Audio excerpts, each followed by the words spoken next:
Chaos Uncontrolled, Chapter 11. Smile for the camera.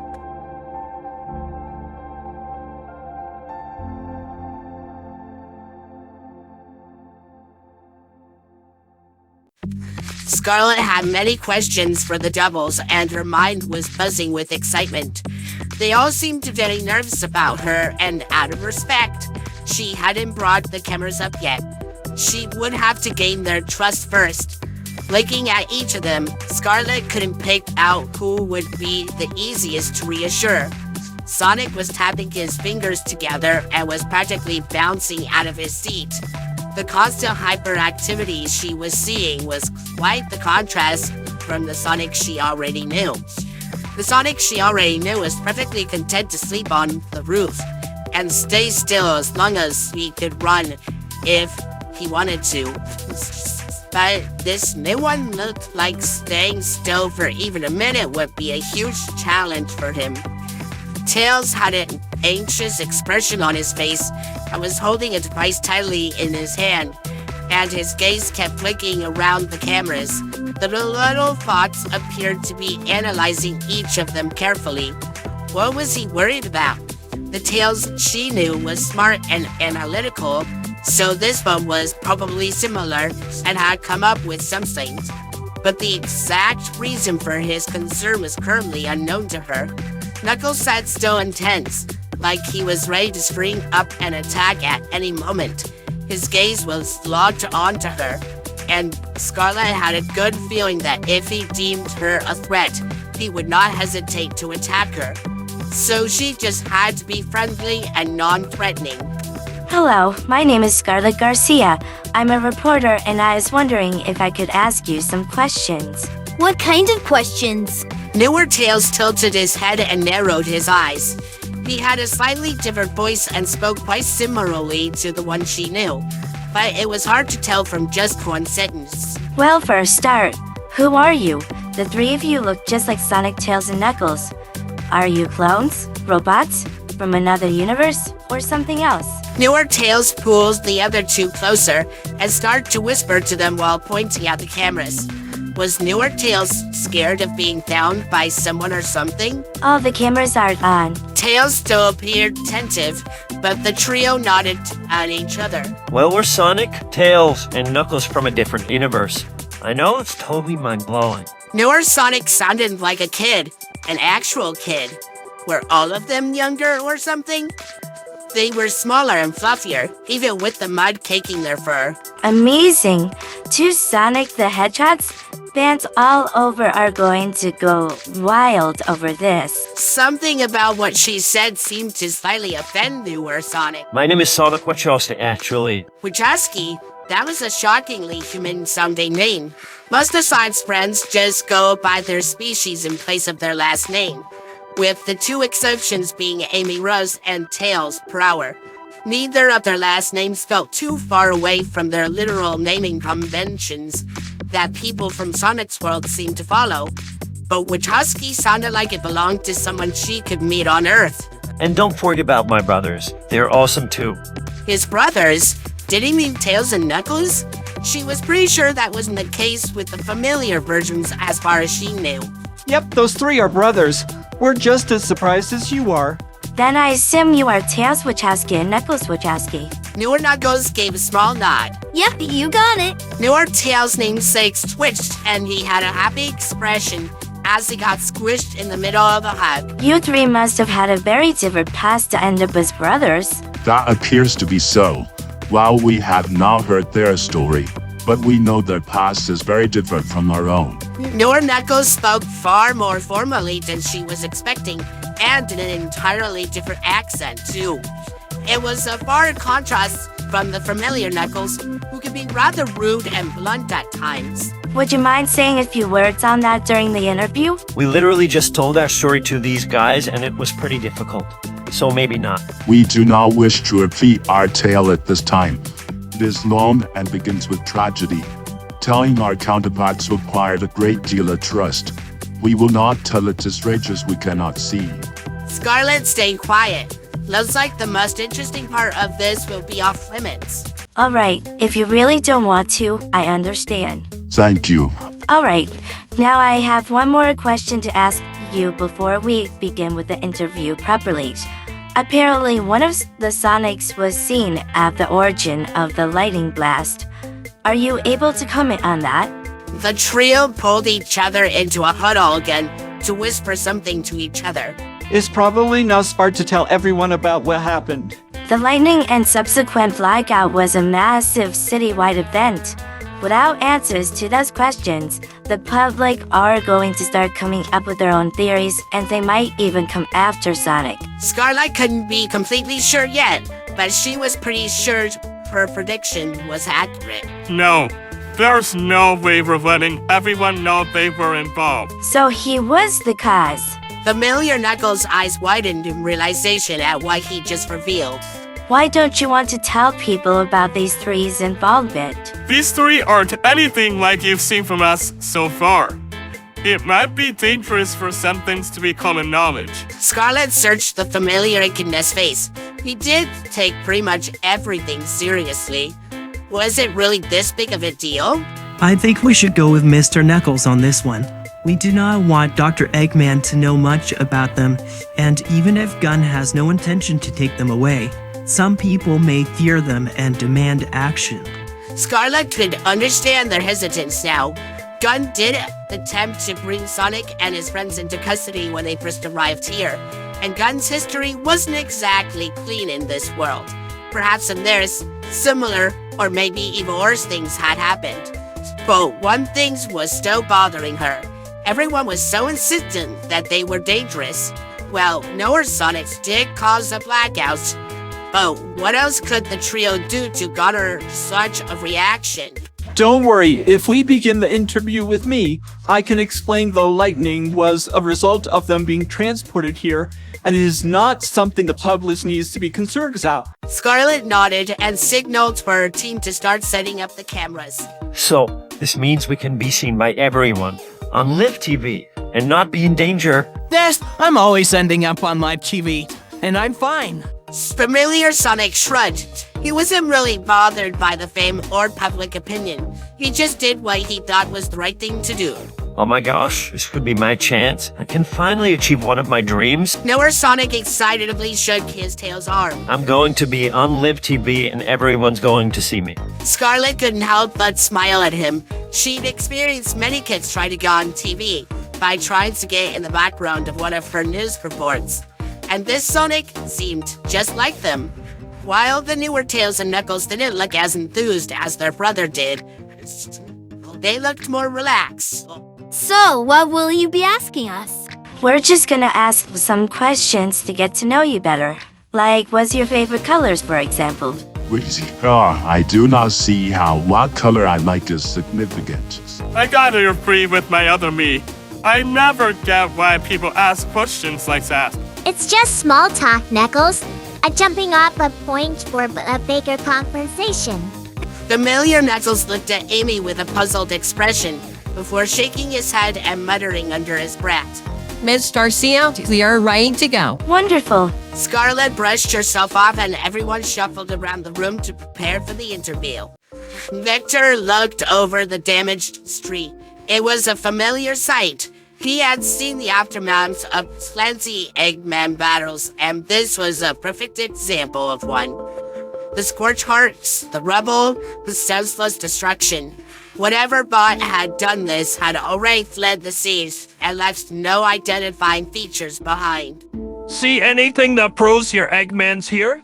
Aside from an entire street being destroyed, no. But I suppose that's standard for yours too. So all we got to go on is that guy's story. Victor concentrated and went over to where he knew. Both Sonics, his world's Tails, Amy, Cream, and Eggman were all definitely here.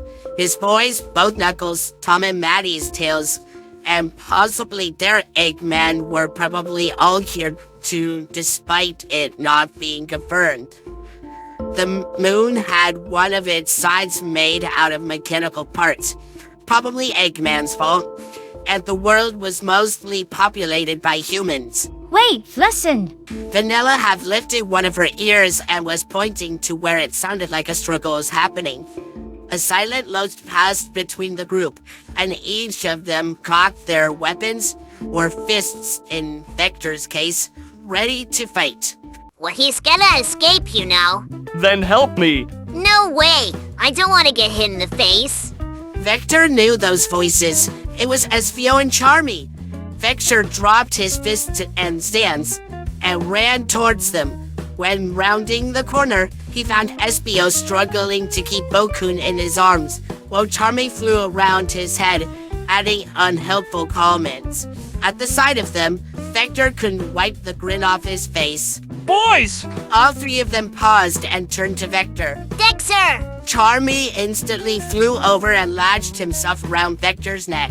Good to see you, boss. Espio walked over calmly and fondly smiled at him, with Bokun gripped tightly in his arms. All right, Team Chaotix is back together. Charmy pumped his fist with a cheer. Meanwhile, Tom and Maddie were giving Bokun a confused look, both trying to work out what he was. Hey, what you staring at? The two humans jumped back at the loud, shrill voice, their confusion increasing as they failed to figure out what he was. Why do you have Bokun? We infiltrated an Eggman base and didn't want him to alert Dr. Eggman to our presence too soon. Espio spoke calmly despite him struggling to keep Bokun's tangle of webs under control. I suppose he didn't get spotted? Nope. And we even messed with his equipment too. Nice one, boys. So, boss, what do we do about him? Well, you could just keep him. No! Bokun finally escaped from Espio's grasp. You jerks! Wait till I tell Dr. Eggman about this. Then you'll be sorry. Ha! Should we be concerned about that? We messed with a lot of things in Eggman's base. He's gonna have a lot to deal with. Charmy's smug expression was slightly concerning, but to the group took that to mean they were in the clear to head to the Thorndex mansion. Eggman had to admit that the Eggdrons had done a solid job. They were efficient and did the job well. Once they started to get damaged, Eggman recalled them. He didn't want to risk the government getting their hands on their design. Seeing them in battle, Eggman could see that they were to do better in large, overwhelming numbers or as searchers. Yes, he would definitely be putting resources into making more of these. His own bot's performance was something to be desired. The thing had barely had a chance to cause destruction when Vector, Vanilla, and two humans he didn't recognize had defeated it with quick efficiency. Eggman had to admit, whoever made the gadgets they used was skilled. He was especially impressed by the gravity pulse. Eggman would love to have a chat with its inventor. Dr. Eggman! What do you naked bots want? The rest of the city has power back. And Scarlett Garcia is doing a news broadcast about it. The blackout was caused by a chaos energy. It would be stupid for Eggman to pass up an opportunity to gain more information about its cause. Put it on! Yes, Doctor. Deco tapped a few buttons on the keyboard, and the screen in front of Eggman flicked to life. The broadcast hadn't actually started yet, and the news channel was instead showing a screen with the text, "Important update incoming, please stand by." Eggman tapped his finger while waiting for the broadcast to start. After the blackout, he had detected 3 chaos energy signatures, and one of them had lined up exactly with the other Knuckles' position. At first, Eggman had suspected he had a Chaos Emerald with him or something, but the Echidna had literally lit up with chaos energy when angered, so Eggman could deduct that the blue lightning was from Other Sonic. That was a frightening thought. The Other Sonic had shut down the entire city with a chaos energy blast, including Eggman's base. He would have to deal with the Other Sonic first if he wanted to keep his machines running. Some of them had already malfunctioned since he got them working again. Although Eggman did suspect the foul play, he just didn't know who did it. They hid their identity by choosing the security system as their main target. A melodic chime sounded, and the screen switched to a close-up of Scarlett Garcia. Good afternoon. Thank you for tuning in to this important update. A sense of normalcy is being restored after last night's mysterious blackout. With power being restored over most of the city, I'm here at the Thorndike Mansion with Professor Chuck Thorndike, who will be answering some questions about recent events. Chuck Thorndike walked into view and Scarlet pointed the microphone at him. Thank you, Miss Garcia. I would like to first reassure everyone that the situation is under control, and there is no further danger. Now, Professor, can you please explain the cause of this event? Of course. I'm sure everyone is aware that Sonic and his friends came here from their world when Eggman activated Chaos Control. That wasn't quite accurate. While Eggman was just as happy to take over this world, coming here was not part of his original plan. And it was in fact Sonic's action that had caused Chaos Control. Last night a similar event occurred.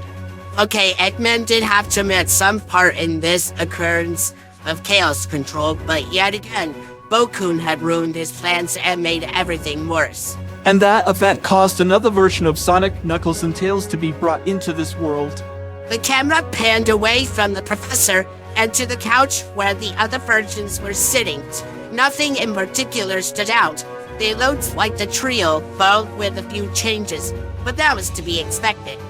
Eggman had to wonder why they were muddy, though.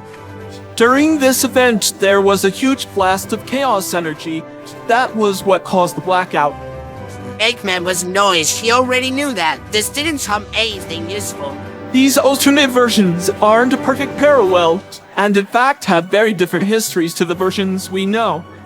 In a surprise turn of events, these three are brothers who share the same last name of Wachowski. Eggman's eyebrows raised. He already knew from what other Knuckles had done the whole glowing thing that they were brothers, but them sharing a last name was a surprise. Now some of you might be wondering about how will you know which one we are talking about when they share the same name? I can answer this one. The other Sonic excitedly grabbed the microphone from Scarlet and began to ramble into it. We got them nicknames. We don't use them all the time, only when we need to refer to one of us in particular. Anyway, the names I got is you, my brothers got Citrine and Bixby. And our other selves got Cobalt, Copper, and Amber. Eggman huffed as Azure Sonic pointed out what nickname belonged to his. This wasn't relevant or useful information for him. Come on, tell me something useful. Scarlet took the mic from Azure Sonic. Well, now that we have that out of the way, why don't you tell us about your world? Eggman perked up. From what he could tell from his encounter with Big Spike levels, travel between different planets was a normal thing, and he had also visited Earth at some point. Citron's yells leaned over, and Scarlet pointed the mic in his direction. We're currently living on our world's version of Earth in a small town with our parents and dog. They has parents and lived on Earth in a town? Did Big Spike Knuckles not live on Angel Island? What about the Master Emerald? He doubted he was going to get any answers. They probably wouldn't be telling this information to just anyone. Does that mean in your world humans and anthropomorphic animals are living together? No, it's just us. Earth is isolated from the rest of the galaxy. We chose to live there instead of our original planets. The aliens are very real in our world, and it's us. Are there other kinds of aliens? Of course, there are plenty of different species living across the galaxy, but none of them look like the green creatures shown in your movies. Big Spike Knuckles waved his hands dismissively. Eggman didn't think that the information would be helpful, but it certainly was interesting. He was pretty certain that his own world had civilizations beyond the stars, but if any had visited recently, they hadn't made a big scene. Citron Tails added more to what Big Spike Knuckles said. Yeah, for example, there's the Citrons, an evolved race of plants that were on a planet in my solar system. I actually got to meet some of them when a group of them took some of their children on an adventure. Eggman tapped his fingers on his arm. Sentient plants forming a society. The universe got stranger the more he heard about them.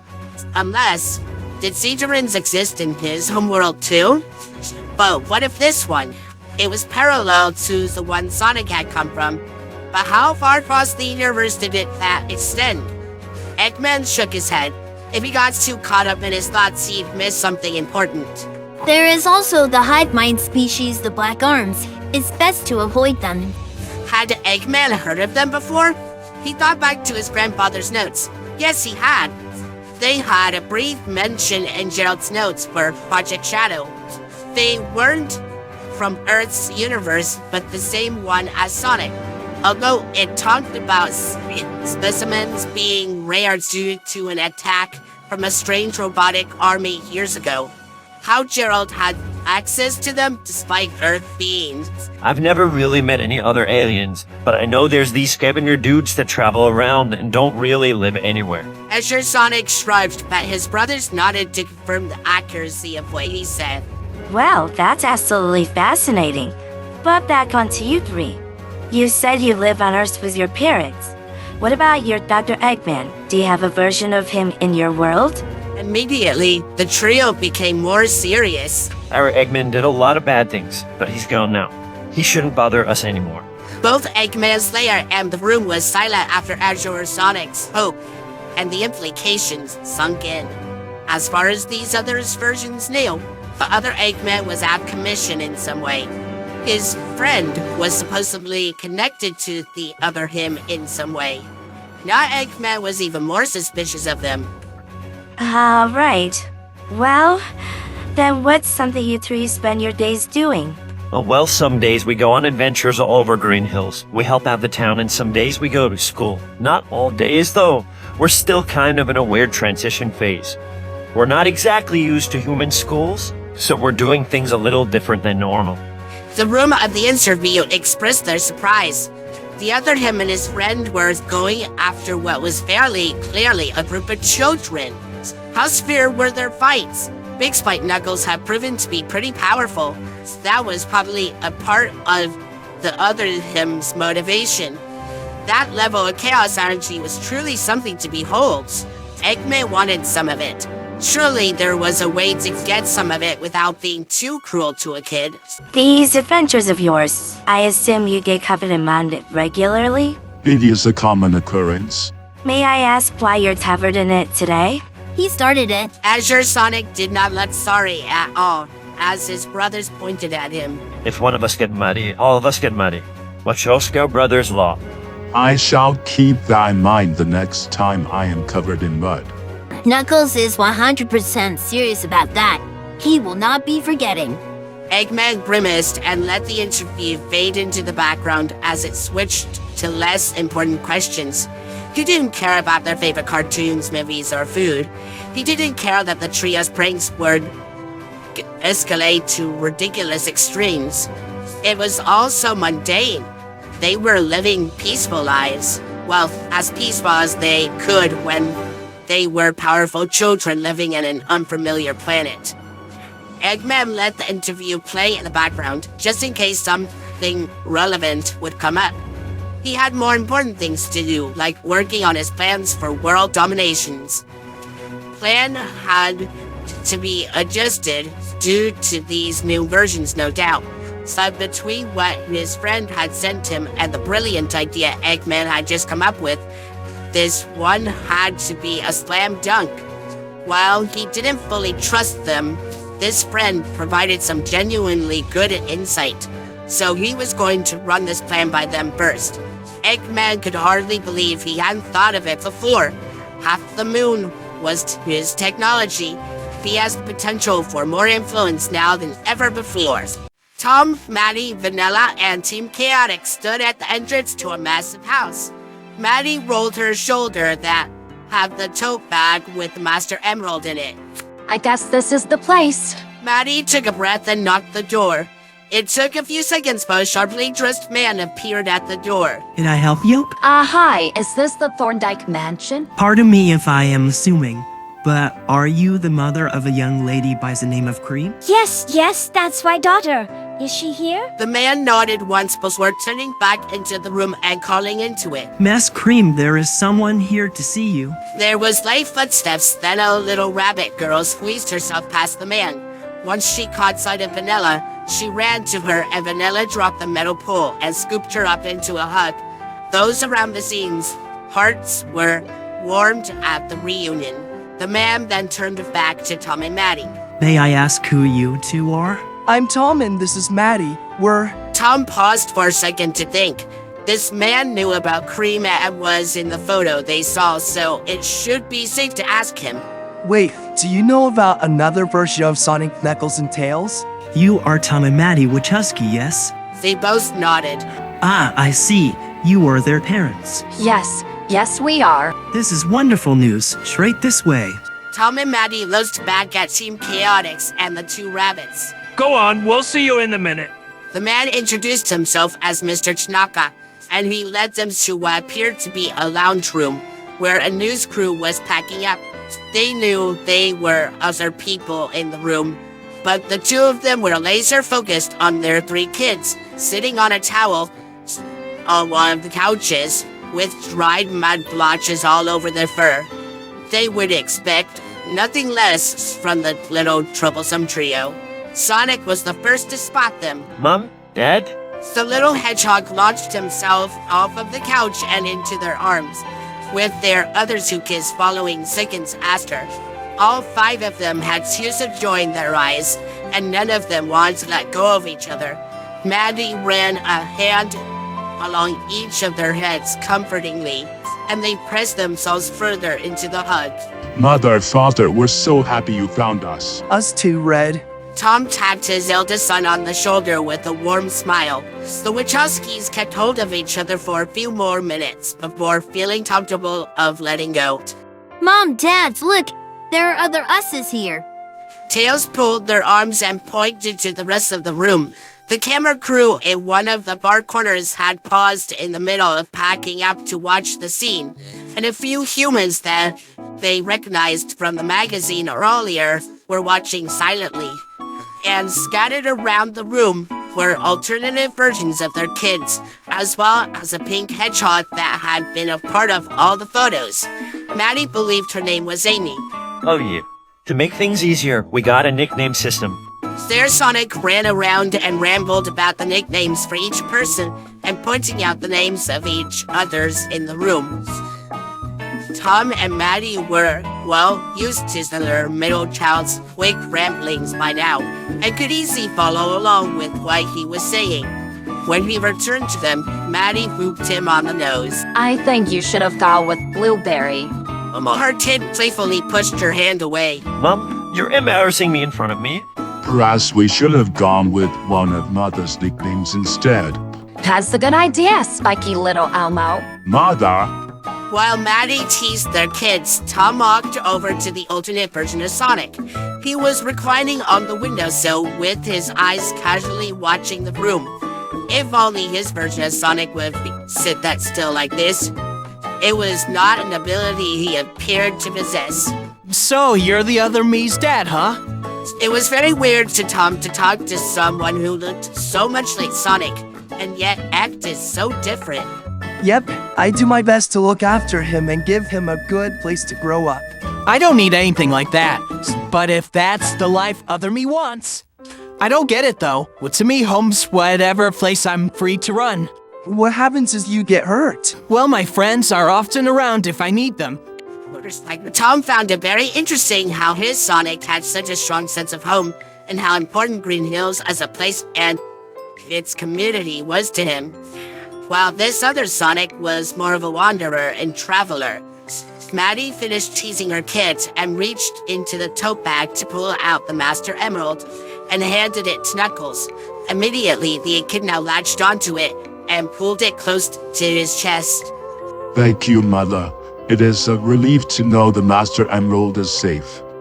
What? You mean to tell me that is the Master Emerald? Yes, this is the Master Emerald. Coffer Knuckles stared at the Master Emerald with a befuddled expression. He reached towards it, slightly, but didn't touch it. He let out a heavy sigh. If I keep questioning your world, I'm going to get a headache. It turns out our worlds have a lot of differences. And it's kind of stressing the other Knuckles out. Those three go against basically everything about how Chaos RNG works in our world. Copper Knuckles flopped down onto one of the seats, and it became very apparent that the room was rather crowded. Oh my, there are so many of us now. It's going to take a lot of time to cook up a dinner for all of us. Oh no, we don't want to intrude.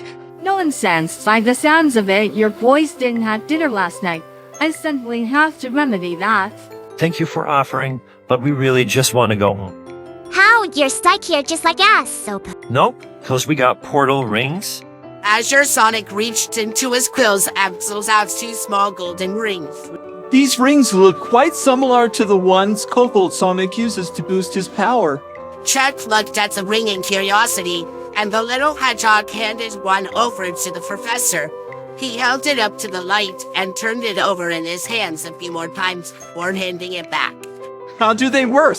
It's really easy. All you gotta do is picture where you want to go and throw the ring like this. Azure Sonic tossed one of the rings behind him, and a tink sound followed a few seconds later. Oh, what's going on? Azure Sonic picked it up and looked at it with a puzzled expression. He tossed the ring again. Nothing happened. Azure Sonic's breath quickened slightly. He tossed the other one. Nothing happened. They're not working? Maddie picked up the thrown rings.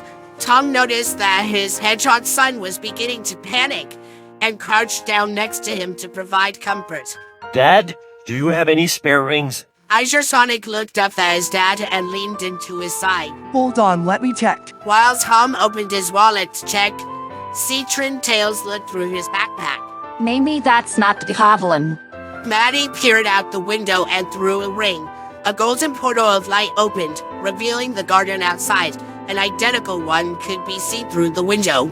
Selective gasps could be heard from everyone who had never seen a warp ring activate. It's beautiful. Amy reached out in awe towards it. They're perfectly safe. You can touch it. Citron Tails had finished looking through his backpack and had zipped it up.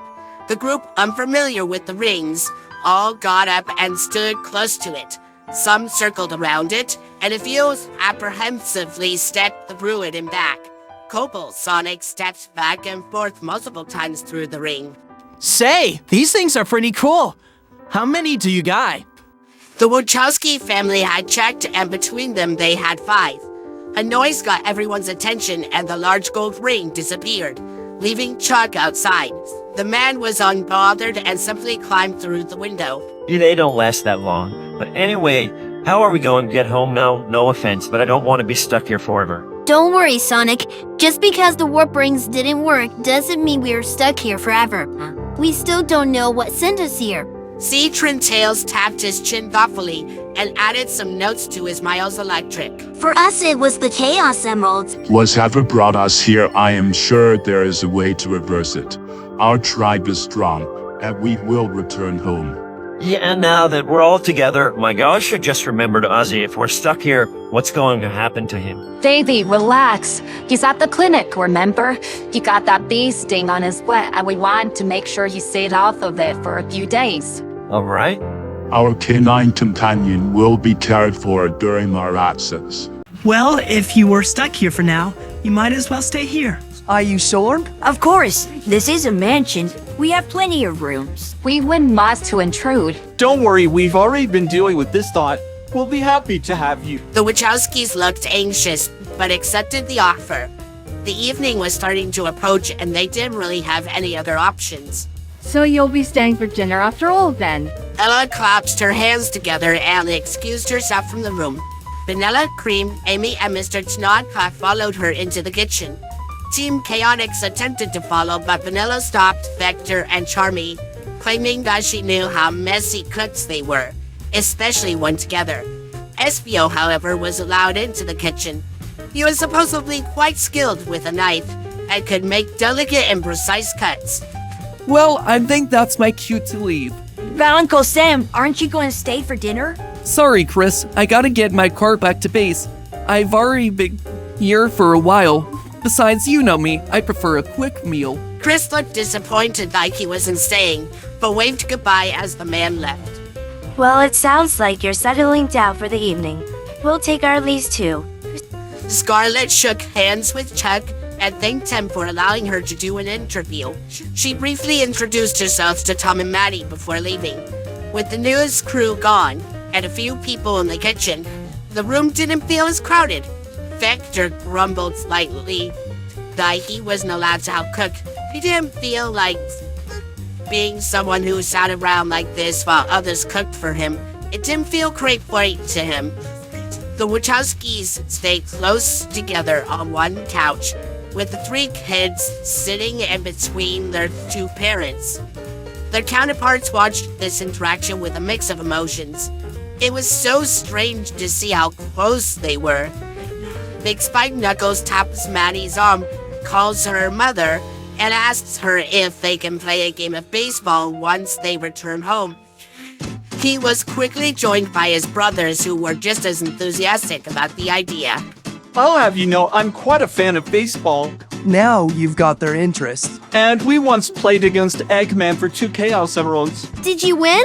Almost, but old Egghead cheated.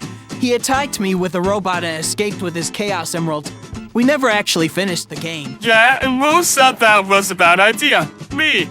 And who saved you from that oh yeah, me again. Yeah, but you gotta admit, you were having fun. Yeah, whatever. If it wasn't against Eggman and we weren't frisking a Chaos Emerald, it would have been a blast. Then we challenge you to a game. There's plus of you. Are you sure you can beat us?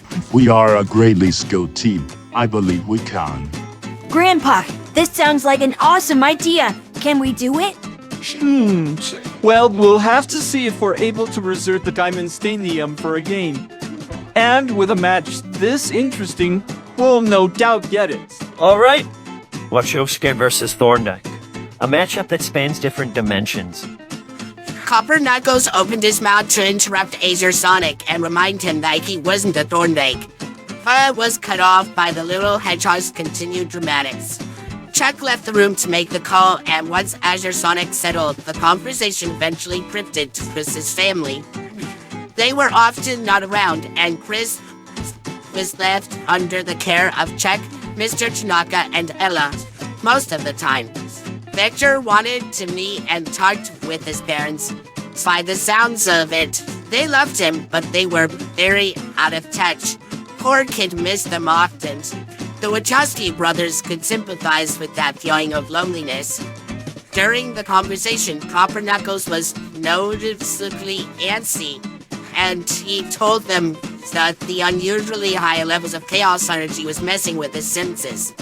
The other Master Emerald was also messing with him in more ways than one. Firstly, its smaller size was something he would have to be used to, and the simple fact that it was here was giving him a headache.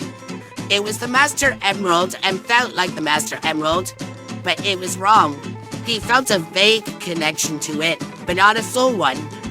The other Echidna got up and stepped outside. He really needed a break while he got used to the fact that there was a whole other Master Emerald here that was so different yet so similar to his own.